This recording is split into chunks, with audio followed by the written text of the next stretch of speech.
यो नमः। हरिः ओम्। व्यासाय भवनाशाय शेषाय गुणराशये हृद्याय शुद्धविद्याय मध्वाय च नमो नमः। नारायणाय परिपूर्णगुणार्णवाय विश्वोदय स्थितिलयो नियतिप्रदाय ज्ञानप्रदाय विबुधासुरसौख्यदुःखसत्कारणाय वितताय नमो नमस्ते। ಶ್ರೀಗುರುಭ್ಯೋ ನಮಃ. ಹರಿಃ ಓಂ. ನಿನ್ನೆಯ ಪಾಠದಲ್ಲಿ ನಾವು ನೋಡಿದಂತೆ ಕಪಿಗಳ ರಾಜನಾದಂತಹ ಸುಗ್ರೀವನನ್ನ ಕುಂಭಕರ್ಣ ಹಿಡಿದುಕೊಂಡು ತನ್ನ ಪಟ್ಟಣದ ಒಳಗಡೆ, ಲಂಕಾ ಪಟ್ಟಣದ ಒಳಗಡೆ ಪ್ರವೇಶ ಮಾಡಿದಾಗ ಅವನ ಎಲ್ಲ ಬಂಧು ಬಾಂಧವರು ಕೂಡ ತುಂಬಾ ಸಂತೋಷದಿಂದಾಗಿ ಅವನ ಮೇಲೆ ಆ ಒಂದು ಹೂವಿನ ಮಾಲೆಗಳನ್ನ, ತಂಪಾದಂತಹ ನೀರುಗಳನ್ನ ಹಾಕ್ತಾರೆ. ಆ ನೀರು, ಹೂವು ಸಹಜವಾಗಿ ಅವನ ಕೈಯಲ್ಲಿದ್ದಂತಹ ಸುಗ್ರೀವನ ಮೇಲೂ ಬಿದ್ದು ಅವನಿಗೆ ಎಚ್ಚರ ಆಗುತ್ತೆ. ತಕ್ಷಣದಲ್ಲೇನೆ ತಾನು ಮೇಲಕ್ಕೆ ಹಾರಿ ಅವನಿಂದ ತಪ್ಪಿಸಿಕೊಂಡು ಅವನ ಕುಂಭಕರ್ಣನ ಕಿವಿಗಳನ್ನ, ಮೂಗನ್ನೆಲ್ಲ ಕಚ್ಚಿ ಬಿಡ್ತಾನೆ ಅಂತ ಇಷ್ಟು ಅಂಶಗಳನ್ನು ನಾವು ನಿನ್ನೆ ನೋಡಿದ್ವಿ.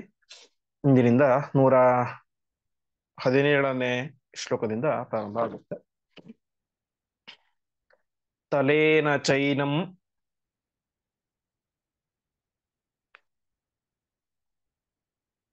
ನಿಜಘಾನ ರಾಕ್ಷಸಃ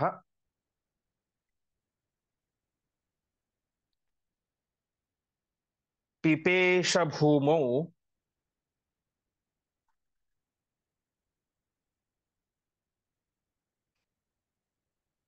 ಪತಿತಂ ತತೋಪಿ.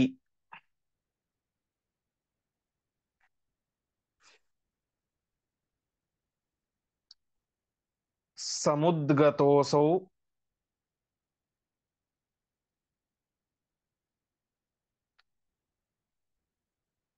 ವಿವರೇಂಗುಲೀನಾಂ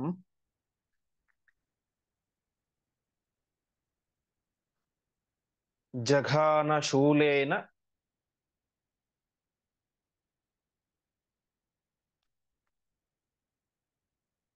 ಪುನಸ್ಸ ರಾಕ್ಷಸಃ.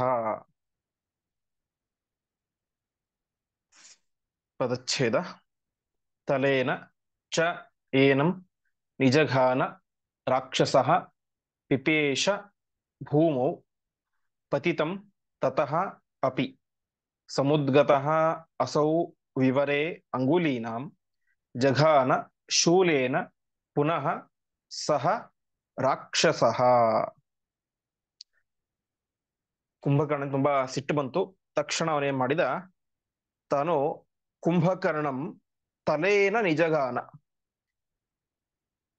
ಕುಂಭಕರ್ಣನನ್ನ, ಆ ಸುಗ್ರೀವನನ್ನ ರಾಕ್ಷಸ, ಆ ಕುಂಭಕರ್ಣ ಏನ್ ಮಾಡಿದ, ತಲೆನ ತನ್ನ ಕೈಯ ಅಂಗೈಯಿಂದಾಗಿ ಅವನಿಗೆ ಹೊಡಿತಾನೆ. ನಿಜಗಾನ ಹೊಡೆದ.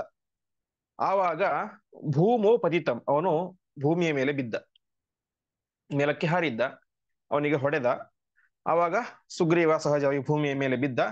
ಆವಾಗ ಅವನನ್ನ ಪಿಪೇಶ, ಪಿಪೇಶ ಅಂತಂದ್ರೆ ಆ ಹೊಸಕಿ ಹಾಕೋದು ಅಂತ, ಕಾಲಿನಿಂದ ಇವನನ್ನ ಹೊಸಕಿ ಹಾಕಿಬಿಟ್ಟ ಯಾರು, ಕುಂಭಕರ್ಣ.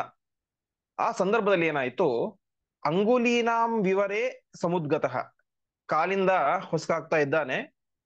ದೊಡ್ಡ ದೈತ್ಯ ಗಾತ್ರ ಕುಂಭಕರ್ಣನದ್ದು, ಅವನ ಮುಂದೆ ಸುಗ್ರೀವ ತುಂಬಾ ಚಿಕ್ಕ ಗಾತ್ರ. ಹಾಗಾಗಿ ಏನ್ ಮಾಡಿದ, ಅವನು ಸುಲಭವಾಗಿ ಅವನ ಕಾಲು ಬೆರಳಿನ ಮಧ್ಯೆ ಗ್ಯಾಪ್ ಇರುತ್ತ ಸಂಧಿ, ಆ ಸಂಧಿಯಿಂದ ಮೇಲೆ ಬಂದ್ಬಿಟ್ಟ ಅಂತೆ. ಸಮುದ್ಗತೋಸೌ ಅಂಗುಲೀನಾಂ ವಿವರೆ, ಅಂಗುಲಿ ಅಂದ್ರೆ ಬೆರಳು, ಅದರ ವಿವರ ಜಾಗದಿಂದ, ಸಂಧಿಯಿಂದ, ಕಾಲಿನ ಬೆರಳುಗಳ ಸಂಧಿಯಿಂದಾಗಿ ತಾನೇ ಮಾಡಿದ ಹೊರಗಡೆ ಬಂದ. ಆ ಸಂದರ್ಭದಲ್ಲಿ ಆ ರಾಕ್ಷಸ ಯಾವ ಕುಂಭಕರ್ಣ, ಅವನನ್ನ ಆ ಶೂಲೇನ ಜಘಾನ, ತನ್ನ ಕೈಯಲ್ಲಿದ್ದಂತಹ ಶೂಲವನ್ನ ಅವನ ಮೇಲೆ ಎಸಿತಾ ಇದ್ದಾನೆ ಅಂತ. ಒಟ್ಟಿನಲ್ಲಿ ಕುಂಭಕರ್ಣ ಸುಗ್ರೀವನನ್ನು ಚೆನ್ನಾಗಿ ಹೊಡಿತಾ ಇದ್ದಾನೆ. ಅವಾಗ ಕುಂಭಕರ್ಣ, ಸುಗ್ರೀವ ಕೆಳಗೆ ಬಿದ್ದ, ಕಾಲಿನಿಂದ ಹೊಸಗೆ ಹಾಕ್ಲಿಕ್ಕೆ ಪ್ರಯತ್ನ ಮಾಡ್ತಾನೆ. ಆ ಸಂದರ್ಭದಲ್ಲಿ ಕುಂಭಕರ್ಣನ ಕಾಲಿನ ಬೆರಳಿನ ಸಂಧಿಯಿಂದಾಗಿ ಸುಗ್ರೀವ ತಪ್ಪಿಸಿಕೊಂಡು ಮೇಲೆ ಬಂದ. ಆವಾಗ ತನ್ನ ಕೈಲಿದ್ದಂತಹ ಶೂಲದಿಂದಾಗಿ ಸುಗ್ರೀವನನ್ನ ಕುಂಭಕರ್ಣ ಹೊಡಿತಾ ಇದ್ದಾನೆ. ಆವಾಗ ಏನಾಯಿತು, ಅಮೋಘ ಶೂಲಂ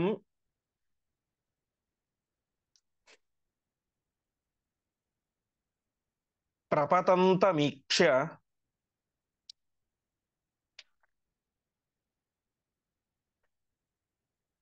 ರವೇ ಸುತಸ್ಯೋಪರಿ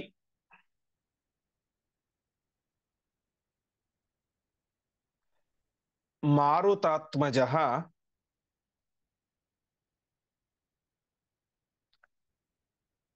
ಪ್ರಗೃಹ್ಯ ಜಾನೌ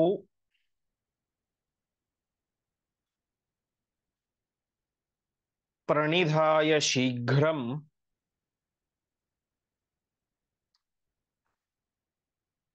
ಬಭಂಜ ತಂ ಪ್ರೇಕ್ಷ್ಯ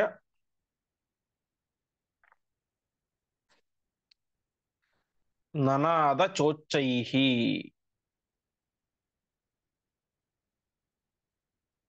ಪದಚ್ಛೇದ. ಅಮೋಘಶೂಲಂ ಪ್ರಪತಂತಂ ಈಕ್ಷ್ಯ ರವೇಃ ಸುತಸ್ಯ ಉಪರಿ ಮಾರುತಾತ್ಮಜಃ ಪ್ರಗೃಹ್ಯ ಜಾನೌ ಪ್ರಣಿಧಾಯ ಶೀಘ್ರಂ ಬಭಂಜ ತಂ ಪ್ರೇಕ್ಷ್ಯ ನನಾದ ಚ ಉಚ್ಚೈಃ. ಅಮೋಘ ಶೂಲಂ ಪ್ರಪತಂತಮೀಕ್ಷ್ಯ, ಅಮೋಘವಾದಂತಹ ದಿವ್ಯವಾದಂತಹ ಆ ಶೂಲ ರವೇಹೆ ಸುತಸ್ಯೋಪರಿ, ರವಿಯ ಮಗನಾದಂತಹ ಸುಗ್ರೀವನ ಮೇಲೆ ಬೀಳುತ್ತಾ ಇದೆ, ಸೂರ್ಯಪುತ್ರನಾದಂತಹ ಸುಗ್ರೀವನ ಮೇಲೆ ಬೀಳುತ್ತಾ ಇದೆ. ಪ್ರಪತಂತಂ, ಬೀಳ್ತಾ ಇರುವಂತಹ ಆ ಶೂಲವನ್ನ ಮಾರುತಾತ್ಮಜಃ ಈಕ್ಷ್ಯ, ಹನುಮಂತ ದೇವರು ನೋಡ್ತಾರೆ. ನೋಡಿದವರೇನೆ ಅದನ್ನೇ ಮಾಡ್ತಾರೆ, ಪ್ರಗೃಹ್ಯ ಜಾನೋ ಪ್ರಣಿಧಾಯ ಶೀಘ್ರಂ, ಅದನ್ನ ತಮ್ಮ ಜಾನುವಿನಲ್ಲಿ, ಜಾನು ಅಂದ್ರೆ ಮೊಣಕಾಲು ಅಂತ, ಮೊಣಕಾಲ್ ಮೇಲೆ ಹಿಡ್ಕೊಂಡು ಹೀಗೆ ಅದನ್ನ ಮುರಿದು ಹಾಕಿ ಬಿಡ್ತಾರೆ. ಪ್ರಣಿಧಾಯ, ಅದನ್ನು ಭವಂಜ, ಭವಂಜ ಅಂದ್ರೆ ಮುರಿತಾರೆ. ಮುರಿದು ಏನ್ ಮಾಡ್ತಾರೆ, ಆ ತಂಪ್ರೇಕ್ಷ ನನಾದ ಉಚ್ಚೈಹಿ, ಆ ಕುಂಭಕರ್ಣನನ್ನು ನೋಡಿ ಉಚ್ಚೈಹಿ ನನಾದ, ಜೋರಾಗಿ ಘರ್ಜನೆಯನ್ನು ಮಾಡ್ತಾರೆ ಅಂತ. ಅಂದ್ರೆ ನೀನು ಪ್ರಯೋಗ ಮಾಡಿರುವಂತಹ ಈ ಶೂಲವನ್ನು ನಾನು ಅನಾಯಾಸವಾಗಿ ಮುರಿದು ಹಾಕಿದ್ದೇನೆ ನೋಡು ಅಂತ ಅಣಕಿಸುವ ರೀತಿಯಲ್ಲಿ ಹನುಮಂತ ದೇವರು ಆ ಕುಂಭಕರ್ಣನನ್ನು ನೋಡಿ ಜೋರಾಗಿ ಗರ್ಜನೆ ಮಾಡ್ತಾ ಇದ್ದಾರೆ. ಹೀಗೆ ಆ ಶೂಲದಿಂದ ಸುಗ್ರೀವನನ್ನು ಕೂಡ ಹನುಮಂತ ದೇವರು ರಕ್ಷಣೆ ಮಾಡಿದರು.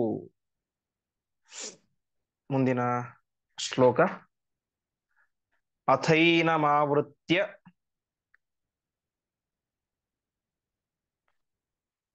ಜಘಾನ ಮುಷ್ಟಿನ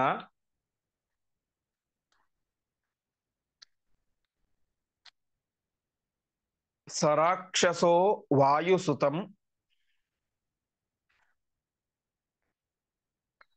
ಸ್ತನಾಂತರೆ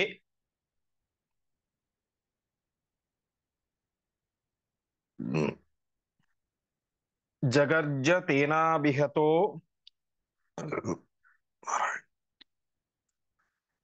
ಹನುಮಾನ್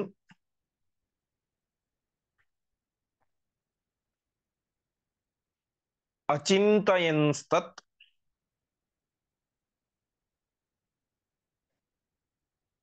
ಪ್ರಜಹಾರ ಚೈನಂ. ಪದಚ್ಛೇದ.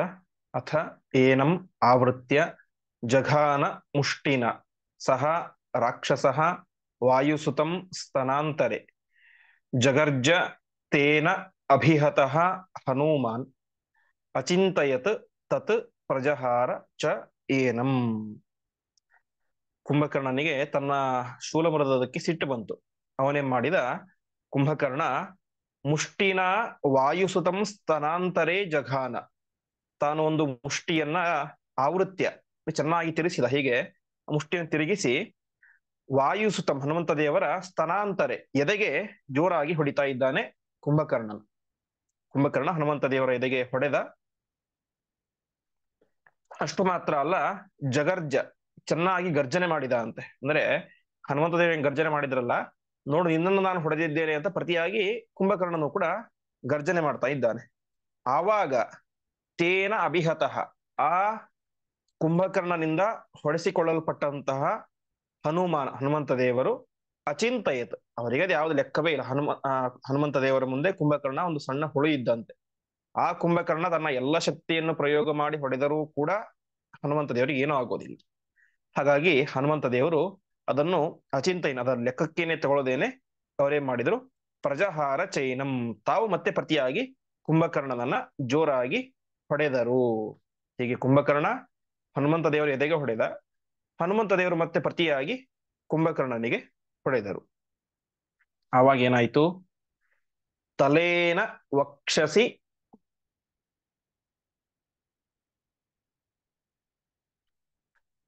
ಅಭಿತಾಡಿತೋ ರುಷಾ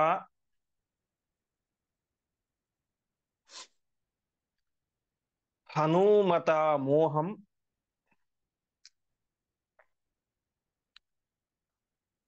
ಅವಾಪ ರಾಕ್ಷಸಃ.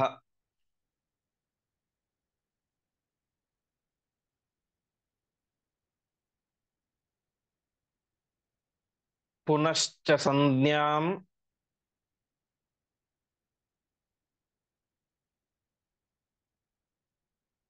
ಸಮವಾಪ್ಯ ಶೀಘ್ರಂ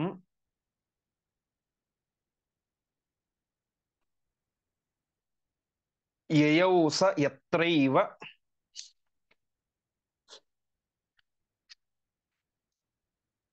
ರಘುಪ್ರವೀರಃ.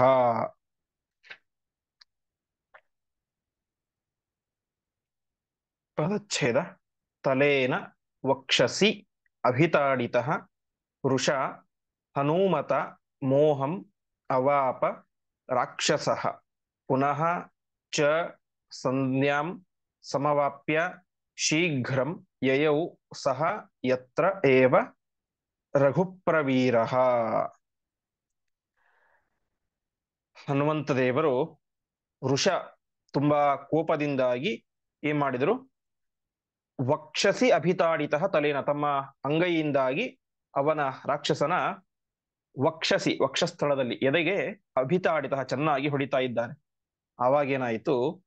ರಾಕ್ಷಸ ಮೋಹಮವಾಪ, ಆ ಕುಂಭಕರ್ಣ ಮೂರ್ಛೆ ಹೊಂದಿ ಬಿದ್ದು ಬಿಟ್ಟ. ಅವನಿಗೆ ಮೂರ್ಛೆ ಬಂತು. ಪುನಶ್ಚ ಸಂಜ್ಞಾಂ ಸಮವಾಪ್ಯ, ಮತ್ತೆ ಪುನಃ ಸ್ವಲ್ಪ ಹೊತ್ತಾದ್ಮೇಲೆ ಅವನಿಗೆ ಸಂಜ್ಞೆ ಬಂತು, ಎಚ್ಚರ ಆಯಿತು. ಎಚ್ಚರ ಆದ್ಮೇಲೆ ಅವನೇನ್ ಮಾಡಿದ? ಶೀಘ್ರ, ತಕ್ಷಣದಲ್ಲಿಯೇನೆ ಅವನು ಯಯೌಸ ಯತ್ರೈವ ರಘುಪ್ರವೀರ, ಎಲ್ಲಿ ರಾಮದೇವರಿದ್ದರೋ ಅಲ್ಲಿಗೆ ಹೋದ. ಅಂದ್ರೆ ಕುಂಭಕರ್ಣನ ಪ್ರಧಾನ ಟಾರ್ಗೆಟ್ ಯಾರು? ರಾಮಚಂದ್ರ ದೇವರು. ಯಾಕೆಂದ್ರೆ ರಾವಣ ಹೇಳಿದ್ದು ನೀನು ಆದಷ್ಟು ಬೇಗ ರಾಮನನ್ನು ಸಂಹಾರ ಮಾಡು ಅಂತ. ಹಾಗಾಗಿ ಅವನು ಬೇರೆಯವರು ಯಾರನ್ನು ಕೂಡ ಲೆಕ್ಕ ಮಾಡದೇನೆ ತಾನೇ ಮಾಡ್ತಾ ಇದ್ದ.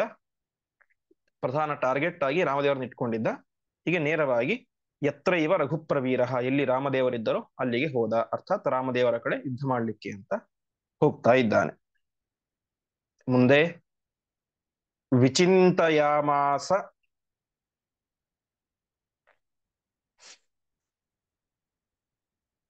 ತಥೋ ಹನುಮಾನ್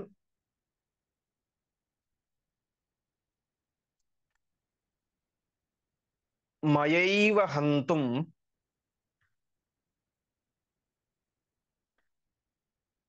ಸಮರೇಹಿ ಶಕ್ಯಃ.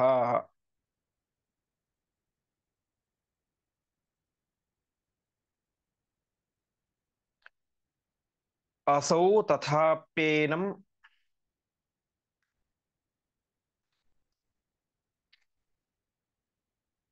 ಅಹಂ ನ ಹನ್ಮಿ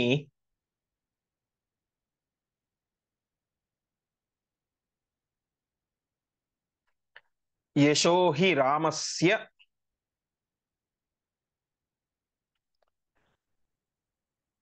ದೃಢಂ ಪ್ರಕಾಶಯನ್.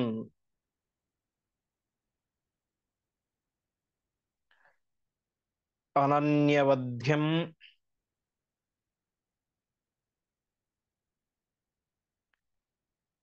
ತಮಿಮಂ ನಿಹತ್ಯ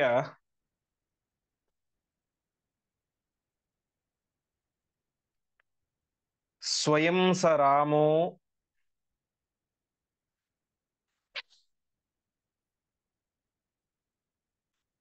ಯಶ ಆಹರೇತ.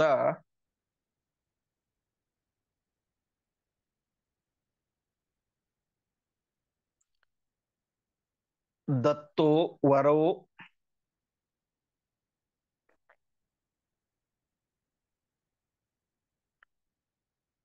ದ್ವಾರಪಯೋಃ ಸ್ವಯಂ ಚ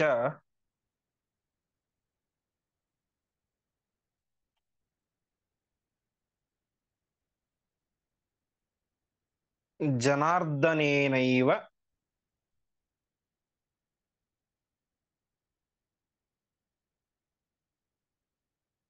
ಪುರಾತನಶ್ಚ.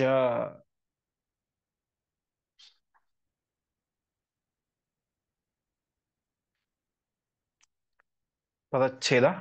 ವಿಚಿಂತಯಾಮಾಸ ತತಃ ಹನುಮಾನ್ ಮಯಾ ಏವ ಹಂತುಂ ಸಮರೆ ಹಿ ಶಕ್ಯಃ ಅಸೌ ತಥಾ ಅಪಿ ಏನಂ ಅಹಂ ನ ಹನ್ಮಿ ಯಶಃ ಹಿ ರಾಮಸ್ಯ ದೃಢಂ ಪ್ರಕಾಶಯನ್ ಅನನ್ಯವಧ್ಯಂ ತಂ ಇಮಂ ನಿಹತ್ಯ ಸ್ವಯಂ ಸಹ ರಾಮಃ ಯಶಃ ಆಹರೇತ ದತ್ತಃ ವರಃ ದ್ವಾರಪಯೋಃ ಸ್ವಯಂ ಚ ಜನಾರ್ದನೇನ ಏವ ಪುರಾತನಃ ಚ. ಆವಾಗ ಹನುಮಂತ ದೇವರು ಈ ರೀತಿಯಾಗಿ ವಿಚಿಂತಯಾಮಾಸ ಆಲೋಚನೆ ಮಾಡ್ತಾ ಇದ್ದಾರೆ. ಅಂದ್ರೆ ಯಾವಾಗ ಆ ಕುಂಭಕರ್ಣ ಹನುಮಂತನ ಕಡೆಯಿಂದ ರಾಮದೇವರ ಹತ್ರ ಹೋದ್ನೋ ಅವಾಗ ಹನುಮಂತ ದೇವರು ಈ ರೀತಿಯಾಗಿ ಆಲೋಚನೆ ಮಾಡಿದರು. ಏನಂತ? ಮಯೈವ ಹಂತುಂ ಸಮರೇಹಿ ಶಕ್ಯ. ಈ ಕುಂಭಕರ್ಣನನ್ನ ಯುದ್ಧದಲ್ಲಿ ನಾನೇ ಆರಾಮವಾಗಿ ಕೊಲ್ಲಬಹುದು. ಆದರೂ ಕೂಡ ನಾನೇ ಮಾಡೋದಿಲ್ಲ. ತಥಾಪಿ ಏನಮಹಂ ನ ಹನ್ಮಿ ಕೊಲ್ಲೋದಿಲ್ಲ ಇವನನ್ನ. ಯಾಕೆ ಅಂತಂದ್ರೆ ಯಶೋಹಿ ರಾಮಸ್ಯ ದೃಢಂ ಪ್ರಕಾಶಯನ್. ರಾಮದೇವರಿಗೆ ಕುಂಭಕರ್ಣನನ್ನು ಕೊಂದಂತಹ ಕೀರ್ತಿ ಬರಬೇಕು ಎನ್ನುವಂತಹ ಉದ್ದೇಶದಿಂದಾಗಿ ನಾನು ಇವನನ್ನು ಕೊಲ್ತಾ ಇಲ್ಲ ಅಂತ ಹನುಮಂತ ದೇವರು ಚಿಂತನೆ ಮಾಡಿದರು ಅಂತ. ಅಂದ್ರೆ ನಾನು ಕೊಂದ್ಬಿಟ್ರೆ ನನಗೆ ಕೀರ್ತಿ ಬರುತ್ತೆ, ರಾಮನಿಗೆ ಕೀರ್ತಿ ಬರಲಿ, ಅದಕ್ಕೋಸ್ಕರ ನಾನು ಕೊಲ್ಲೋದಿಲ್ಲ ಅಂತ ಮೇಲ್ನೋಟಕ್ಕೆ ನಮಗೆ ಅನ್ಸುತ್ತೆ. ಅಂದ್ರೆ ಮೇಲ್ನೋಟಕ್ಕೆ ನೋಡಿದಾಗ ಏನ್ ನಮಗೆ, ಹನುಮಂತ ದೇವರು ರಾಮದೇವರಿಗೆ ಕೊಟ್ಟಂತಹ ಇದೊಂದು ಭಿಕ್ಷೆಯ ರೀತಿ. ರಾಮದೇವರಿಗೆ ಕೀರ್ತಿ ಬರ್ಲಿ ಅಂತ ಬಿಟ್ರು ಅಷ್ಟೇ. ರಾಮದೇವರಿಗೆ ಕೀರ್ತಿಯ ಭಿಕ್ಷೆಯನ್ನ ಹನುಮಂತ ಕೊಟ್ಟ ಅಂತ ಮೇಲ್ನೋಟಕ್ಕೆ ನೋಡಿದರೆ ಅನ್ಸುತ್ತೆ. ಆದರೆ ಅದು ಆ ರೀತಿ ಅಲ್ಲ. ಮುಂದೆ ಆಚಾರ್ಯ ಹೇಳ್ತಾರೆ, ಅನನ್ಯವಧ್ಯಂ ತ್ವಮಿಮಂ ನಿಹತ್ಯ. ಇದು ವಾಸ್ತವ ಕಾರಣವೇ ಬೇರೆ ಇದೆ. ಏನಂತಂದ್ರೆ ಅನನ್ಯವಧ್ಯಂ ತಮಿಮಂ ನಿಹತ್ಯ ಸ್ವಯಂ ಸ ರಾಮೋ ಯಶ ಆಹರೇತ. ಇವರು ಬೇರೆ ಯಾರಿಗೂ ಕೂಡ ಇವರನ್ನ ಸಂಹಾರ ಮಾಡ್ಲಿಕ್ಕೆ ಆಗೋದಿಲ್ಲ. ಯಾರನ್ನ? ಈ ಆ ಕುಂಭಕರ್ಣನನ್ನ. ಅನನ್ಯವಧ್ಯಂ, ಇನ್ನೊಬ್ಬರಿಂದಾಗಿ ಇವನನ್ನು ಸಂಹಾರ ಮಾಡ್ಲಿಕ್ಕೆ ಆಗೋದಿಲ್ಲ. ಅಂತಹ ಈ ಕುಂಭಕರ್ಣನನ್ನ ರಾಮದೇವರು ಸಂಹಾರ ಮಾಡಿ ಅವರೇ ಕೀರ್ತಿಯನ್ನು ಪಡೀತಾರೆ. ಯಾಕೆ ಅಂತಂದ್ರೆ ದತ್ತೋವರೋ ದ್ವಾರಪಯೋ ಸ್ವಯಂ ಚ ಜನಾರ್ದನೇನೆಯೋ ಪುರಾತನಶ್ಚ. ಜಯ ವಿಜಯರು ಏನು ದ್ವಾರಪಾಲಕರಿದ್ದರು, ಆ ದ್ವಾರಪಾಲಕರಿಗೆ ಸ್ವಯಂ ಪರಮಾತ್ಮನೇ ಈ ರೀತಿಯಾಗಿ ವರವನ್ನ ನೀಡಿದ್ದಾನೆ ಅಂತ ಹೇಳ್ತಾರೆ. ಏನು ವರ ಅಂತಂದ್ರೆ ಮಯೈವ ವಧ್ಯೌ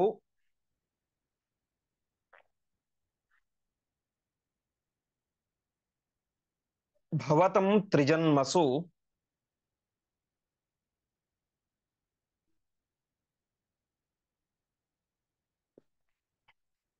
ಪ್ರವೃದ್ಧ ವೀರ್ಯೌ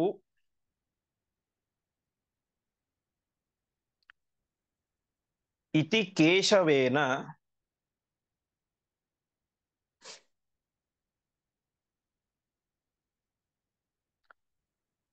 ಉಕ್ತಂ ಮಮೈವೇಷಃ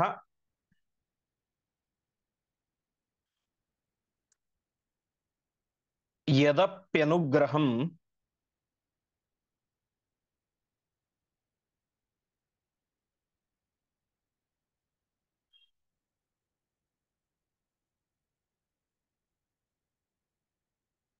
ವಧೇಸ್ಯ ಕುರ್ಯಾತ್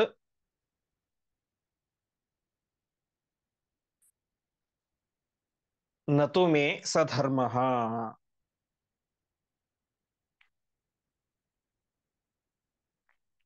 ಪದಚ್ಛೇದ. ಮಯ ಏವ ವಧ್ಯೌ ಭವತಂ ತ್ರಿಜನ್ಮಸು ಪ್ರವೃದ್ಧವೀರ್ಯೌ ಇತಿ ಕೇಶವೇನ ಉಕ್ತಂ ಮಮ ಏವ ಏಷಃ ಯದಪಿ ಅನುಗ್ರಹಂ ವಧೇ ಅಸ್ಯ ಕುರ್ಯಾತ್ ನ ತು ಮೇ ಸಹ ಧರ್ಮಃ. ಏನು ವರ ಕೊಟ್ಟಿದ್ದ? ಮಯೈವ ವಧ್ಯಂ ಭವತಂ ತ್ರಿಜನ್ಮಸು ಪ್ರವೃದ್ಧ ವೀರ್ಯೋ, ಮಹಾಪರಾಕ್ರಮಶಾಲಿಗಳಾಗಿ ನೀವಿಬ್ಬರೂ ಕೂಡ ತ್ರಿಜನ್ಮಸು 3 ಜನ್ಮಗಳಲ್ಲಿಯೂ ಕೂಡ ಮಯೈವ ವಧ್ಯವು, ನನ್ನಿಂದಲೇ ಸಾಯ್ತೀರಿ ಅಂತ ಪರಮಾತ್ಮ ಕೇಶವೇನ ಪರಮಾತ್ಮನಿಂದ ಅವರಿಗೆ ವರ ಕೊಡಲ್ಪಟ್ಟಿತ್ತು. ಅರ್ಥಾತ್ ಪರಮಾತ್ಮ ಅವರಿಗೆ ವರ ಕೊಟ್ಟಿದ್ದ. ಉಕ್ತಂ ಮಮೈವೇಶ ಇದಪ್ಯನುಗ್ರಹಂ, ಒಂದು ವೇಳೆ, ಯದಪಿ ಒಂದು ವೇಳೆ ನಾನೇನಾದರೂ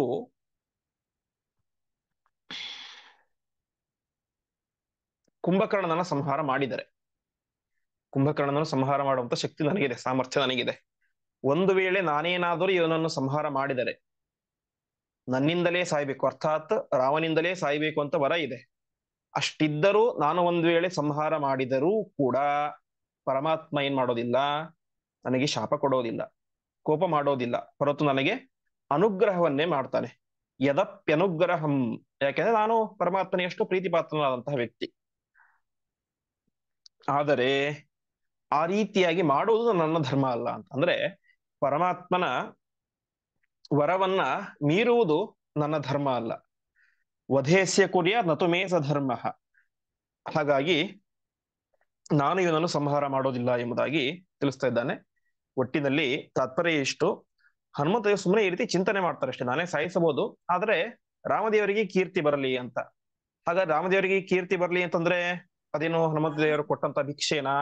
ಅಲ್ಲ, ಹೊರತು ರಾಮದೇವರೇನೆ ಮೊದಲು ಅವರಿಗೆ ವರವನ್ನು ಕೊಟ್ಟು ಬಿಟ್ಟಿದ್ದಾರೆ, ನಾನೇ ನಿಮ್ಮನ್ನು ಸಂಹಾರ ಮಾಡ್ತೇನೆ ಅಂತ. ಹಾಗಾಗಿ ಸಹಜವಾಗಿ ಆ ರೀತಿ ಸಂಹಾರವನ್ನು ಮಾಡ್ತಾರೆ, ಹೊರತು ಇದೇನು ಹನುಮಂತ ರಾಮದೇವರಿಗೆ ಕೊಟ್ಟಂತಹ ಭಿಕ್ಷೆ ಏನಲ್ಲ. ಹಾಗಾಗಿ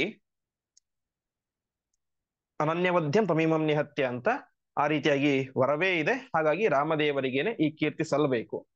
ಒಂದು ವೇಳೆ ನಾನು ಮೀರಿದರೂ ಕೂಡ ನನಗೇನು ಮಾಡೋದಿಲ್ಲ, ಆದ್ರೆ ಮೀರುವುದು ನನ್ನ ಧರ್ಮ ಅಲ್ಲ. ಆ ರೀತಿಯಾಗಿ ಹನುಮಂತ ದೇವರು ತಮ್ಮ ಪರಾಕ್ರಮವನ್ನು ಮತ್ತು ತಮಗೆ ಪರಮಾತ್ಮನ ಮೇಲೆ ಇರುವಂತಹ ಅಪಾರವಾದಂತಹ ನಿಷ್ಠೆಯನ್ನು ಎರಡನ್ನೂ ಕೂಡ ಇಲ್ಲಿ ತೋರಿಸ್ತಾ ಇದ್ದಾರೆ. ಮುಂದಿನ ಶ್ಲೋಕ. ಇತಿ ಸ್ಮ ಸಂಚಿಂತ್ಯ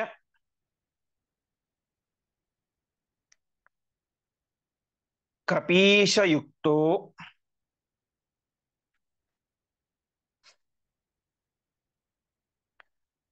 ಜಗಾಮ ಯತ್ರೈವ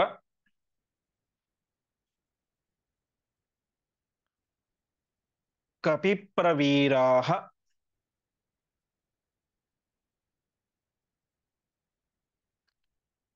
ಸ ಕುಂಭಕರ್ಣೋ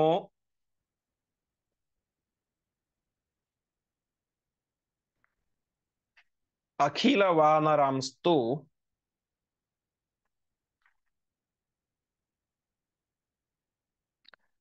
ಪ್ರಭಕ್ಷಯನ್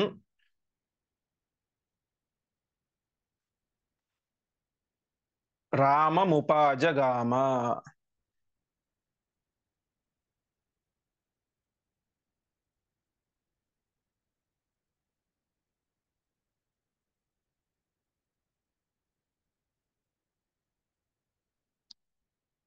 ಪದಚ್ಛೇದ.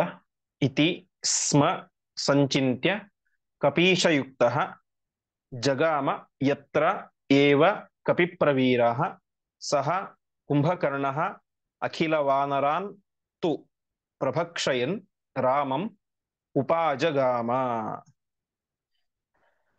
ಈ ರೀತಿಯಾಗಿ ಸಂಚಿಂತ್ಯ ಆಲೋಚನೆ ಮಾಡಿದಂತಹ ಹನುಮಂತ ಕಪೀಶಯುಕ್ತ ಕಪಿಗಳ ಒಡೆಯನಾದಂತಹ ಸುಗ್ರೀವನೊಂಟಿಗೆ ಸೇರಿಕೊಂಡು ಎಲ್ಲಿ ಕಪಿಪ್ರವೀರಾಹ ಎಲ್ಲ ಕಪಿ ವೀರರು ಇದ್ದರೋ ಅಲ್ಲಿಗೆ ಹೋಗ್ತಾ ಇದ್ದಾನೆ. ಅರ್ಥಾತ್ ಸುಗ್ರೀವ ಮತ್ತು ಹನುಮಂತ ಇಬ್ಬರು ಕೂಡ ಎಲ್ಲ ಕಪಿಗಳ ಹತ್ರ ಹೋಗ್ತಾ ಇದ್ದಾರೆ. ಈ ಕುಂಭಕರ್ಣ ಮಾತ್ರ ಅಖಿಲ ವಾನರಾಸ್ತು ಅನೇಕ ಕಪಿಗಳನ್ನು ತಾನು ಪ್ರಭಕ್ಷಯನ್ ತಿನ್ನುತ್ತಾ ರಾಮಮುಪಾಜಗಾಮ ರಾಮದೇವರ ಹತ್ರ ಬಂದ. ಹಿಂದೆ ಹೇಳಿದಂತೆ ಅವನ ಟಾರ್ಗೆಟ್ ರಾಮದೇವರು. ಹಾಗಾಗಿ ರಾಮದೇವರ ಹತ್ರ ಬರ್ತಾ ಇದ್ದಾನೆ. ದಾರಿಯಲ್ಲಿ ಸಿಕ್ಕಂತಹ ಎಲ್ಲ ಕಪಿಗಳನ್ನು ಕೂಡ ಬಾಯಿಗೆ ಹಾಕೊಳ್ತಾ ರಾಮದೇವರ ಹತ್ರ ಬಂದ. ಮುಂದಿನ ಶ್ಲೋಕ. ತೇ ಭಕ್ಷಿತಾಸ್ತೇನ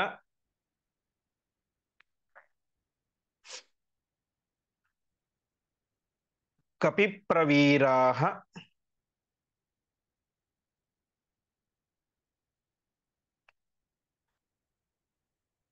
ಸರ್ವೇ ವಿನಿರ್ಜಗ್ಮುಃ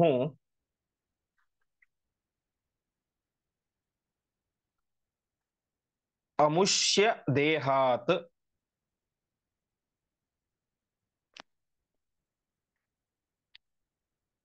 ಸ್ರೋತೋಭಿರೇವಾಥ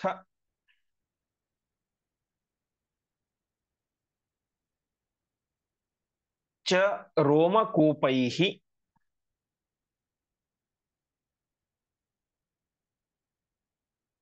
ಕೇಚಿತ್ ತಮೇವ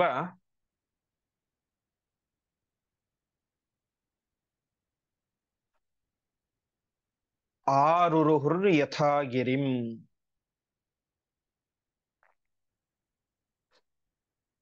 ಪದಚ್ಛೇದ.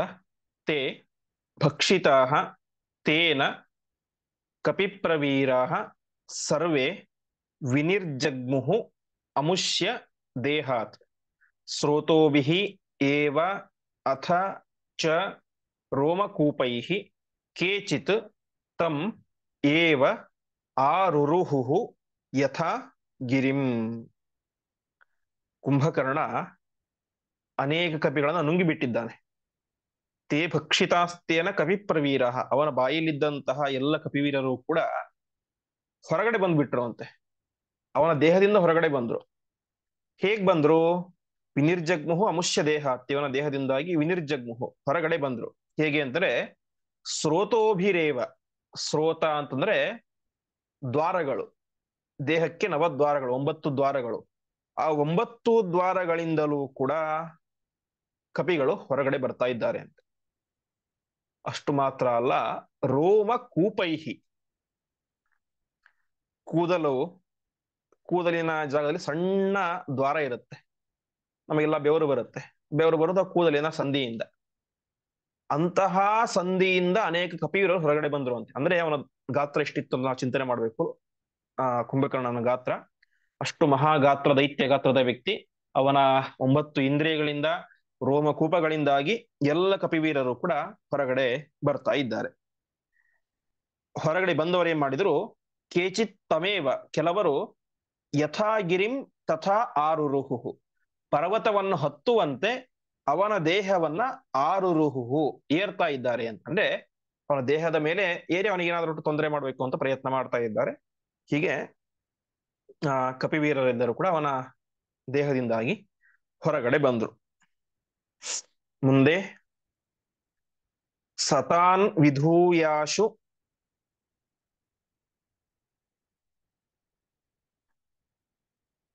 ಯಥಾ ಮಹಾಗಜೋ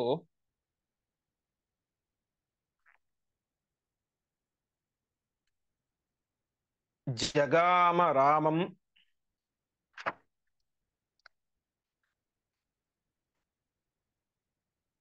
ಸಮರಾರ್ಥಮೇಕಃ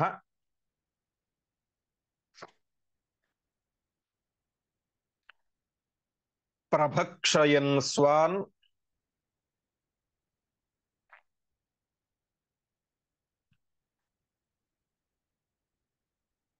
ಅಪರಾಂಶ್ಚ ಸರ್ವಶಃ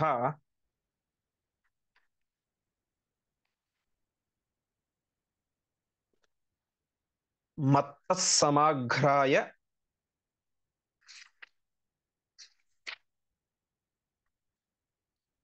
ಚ ಶೋಣಿತಂ ಪಿಬನ್.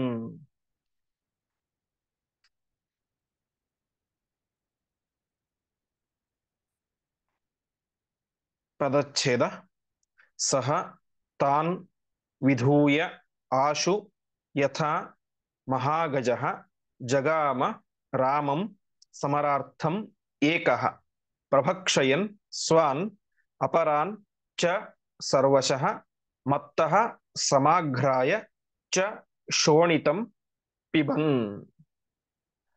ದೇಹದಿಂದ ಹೊರಗಡೆ ಬಂದ್ರು, ಮತ್ತೆ ಅವನ ದೇಹವನ್ನೇ ಏರ್ಲಿಕ್ಕೆ ಶುರು ಮಾಡಿದ್ರು. ಅದರಿಂದ ಆ ಯಾವ ಕುಂಭಕರ್ಣ ಏನ್ ಮಾಡಿದ, ಆ ಮಹಾಗಜ, ಮದ್ದಾನೆ, ದೊಡ್ಡ ಆನೆಯಂತಿರುವಂತಹ ಆ ಕುಂಭಕರ್ಣ ತಾನ್ ವಿಧೂಯ, ತನ್ನ ಮೈ ಮೇಲಿದ್ದಂತಹವರೆಲ್ಲರನ್ನು ಕೂಡ ಒಂದ್ಸಲ ಕೊಡುತ್ತಾನೆ.